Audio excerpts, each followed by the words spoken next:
किसी भी देश को बर्बाद कराने का सबसे अच्छा तरीका यह है कि उस देश के लोगों को आपस में ही एक दूसरे से लड़वा दो। और यह तरीका अमेरिका और इजराइल जैसे देश अच्छे से जानते हैं। बहुत सारे दुनिया के ऐसे देश हैं जो बर्बाद हो गए इसी आपसी लड़ाई में।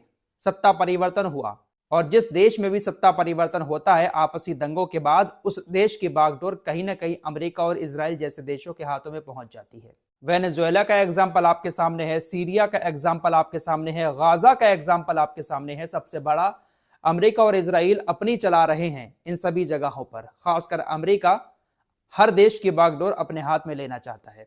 ग्रीनलैंड को भी कब्जाना चाह रहा है अमेरिका अब वेनेजुएला के बाद। इस पर बाद में बात करेंगे, लेकिन पहले ईरान की बात कर लेते हैं। ईरान के अंदर हालात बहुत ज्यादा बिगड़ते जा रहे हैं। नौबत यह आ चुकी है कि अब जो ईरान की IRGC है उसको सड़कों पर उतरना पड़ गया है और गोलीबारी भी हो रही है। कई सारी रिपोर्ट्स आ रही हैं कि 200 लोग मर गए, कहीं कहा जा रहा है कि 237 लोग मर गए, कहीं से खबर आ रही है कि सिर्फ 40 लोगों की अब तक मौत हुई है। फिलहाल ईरान के अंदर क्या कुछ हो रहा है, कितनी मौतें हुई हैं, सटीक आंकड़ा सामने नहीं आ पा रहा है क्योंकि इंटरनेट पूरी तरह से ईरान के अंदर बंद किया हुआ है। जो भी खबरें सामने आ रही हैं वो ईरानी रेडियो या फिर ईरानी सरकारी टेलीविजन की मदद से ही बाहर आ रही हैं। सोशल मीडिया पर ज्यादा खबरें नहीं आ रही हैं।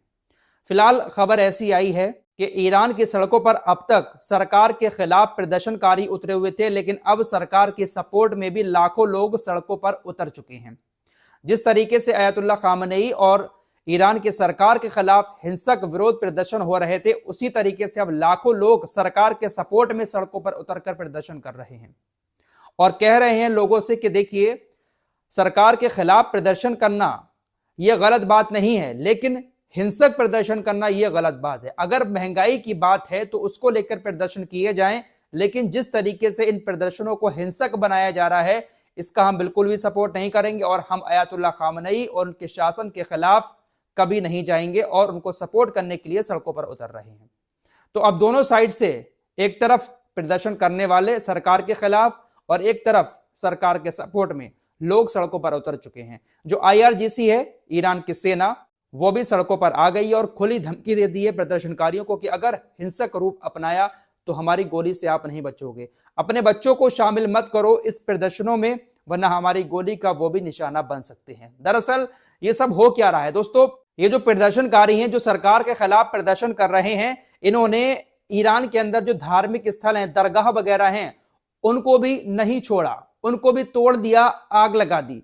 कई सारी मस्जिदों को भी आग के हवाले कर दिया। एक मस्जिद रसूल भी वहां पर है, उसको भी आग के हवाले कर दिया।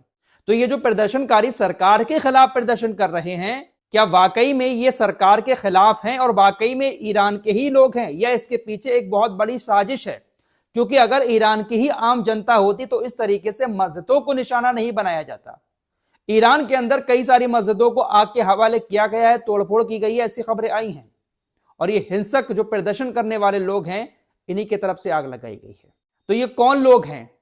क्या वाकई में ये शिया मुस्लिम हैं ईरान के जो अपनी ही मस्जिदों को आग लगा रहे हैं, या फिर इन प्रदर्शनों के बीच में कोई और छिपा हुआ है? फिलहाल ईरान तो लगातार अमेरिका इजराइल को ही टारगेट कर रहा है कि यही लोग हैं जो इस तरह से हिंसा भड़का रहे हैं। डोनाल्ड ट्रंप इसके मेन जिम्मेदार हैं, ईरान का ये कहना है। फिलहाल ये जो शाह रजा पहलवी है, इसके बारे में मैंने आपको कल भी बताया था, इसको ईरान का राजकुमार कहा जाता है। फिलहाल इस वक्त ये देश से भागा हुआ है, अमेरिका में पनाह लिए हुए है, अमेरिका में रह रहा है। यह भी बहुत ज्यादा लोगों को उकसा रहा है अमेरिका के अंदर बैठकर। यह चाह रहा है कि हिंसक प्रदर्शन और ज्यादा हिंसक हो जाएं, तख्ता पलट हो जाए और एक बार फिर से मैं ईरान के अंदर जाकर सत्ता संभालूं।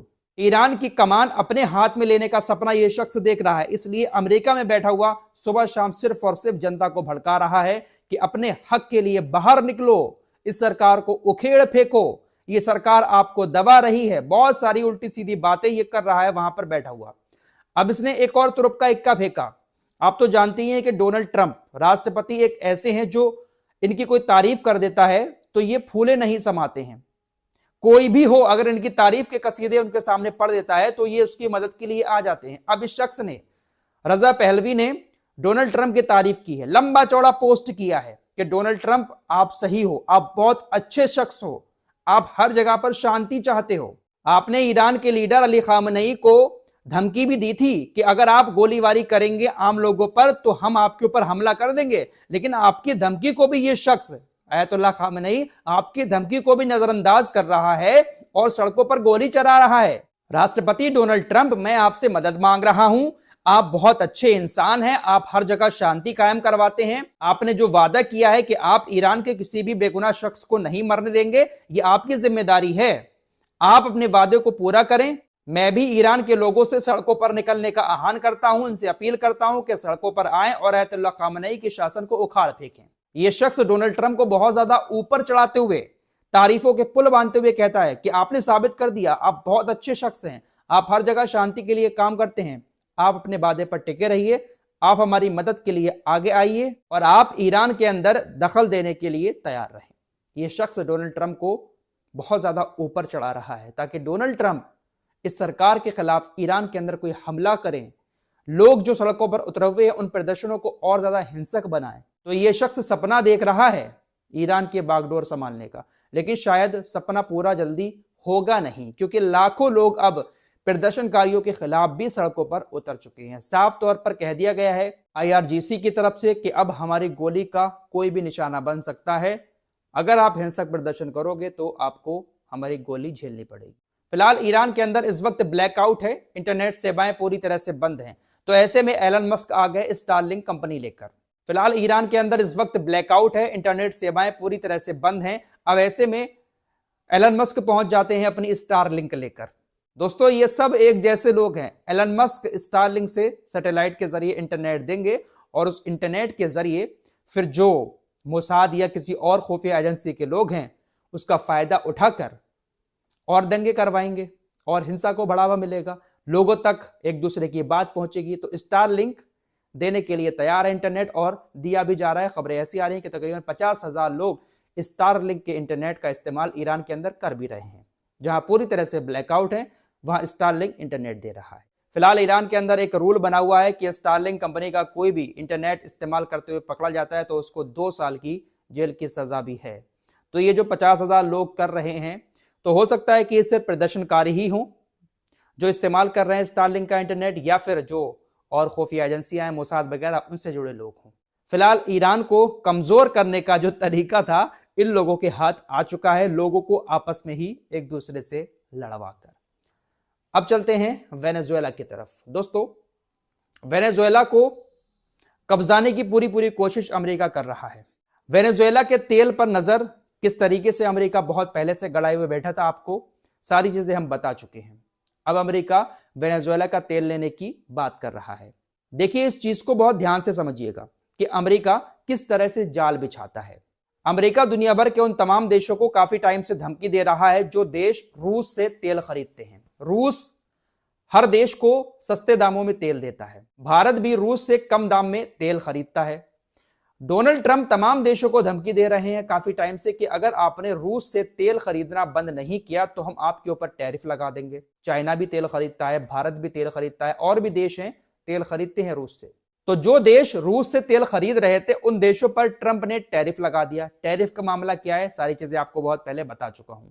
भारत के ऊपर भी 50% टैरिफ लगा हुआ है। डोनाल्ड ट्रंप ने अब फिर से कहा है कि जो देश अभी भी रूस से तेल खरीदना बंद नहीं कर रहे हैं, मैं उन देशों के ऊपर 500% टैरिफ लगा दूंगा। भारत अभी भी तेल खरीद रहा है रूस से, क्योंकि रूस सस्ता तेल दे रहा है। हालांकि जितना तेल खरीद रहा था भारत रूस से, उससे थोड़ा कम कर दिया है खरीदना, लेकिन अभी भी रूस से खरीदारी हो रही है।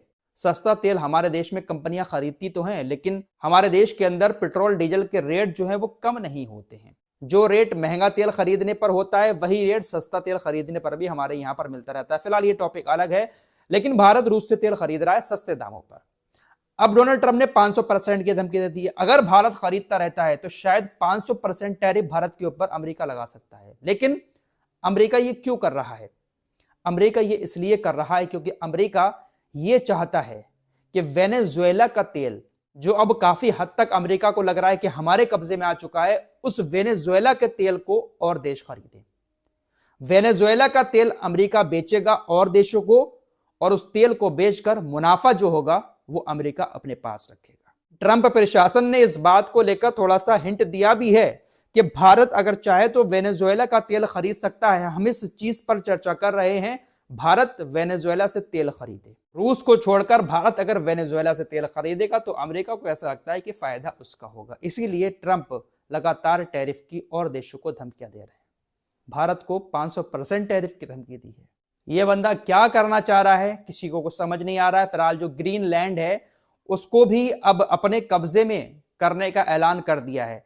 डोनाल्ड ट्रंप ने कहा है कि ग्रीनलैंड हम अमेरिका में शामिल करेंगे, चाहे फिर वो ताकत के दम पर हो या फिर रजामंदी के साथ, हम ग्रीनलैंड को अमेरिका में जल्द से जल्द शामिल करेंगे। फिलहाल इजराइल ने लेबनान के अंदर कुछ हमले किए हैं और हवाला यही दिया गया है कि हमने हिजबुल्लाह के ठिकानों को निशाना बनाया है। हिजबुल्लाह कहां है, क्या कर रहा है, किसी को ज्यादा पता नहीं है, क्योंकि हिजबुल्लाह के लड़ाके बहुत सारे मारे गए, लीडर भी काफी सारे मारे गए हिजबुल्लाह के। तो हिजबुल्लाह अभी फिलहाल खामोश है, लेकिन इजराइल हमले करके हिजबुल्लाह के ठिकानों को तबाह करने का दावा करता रहता है।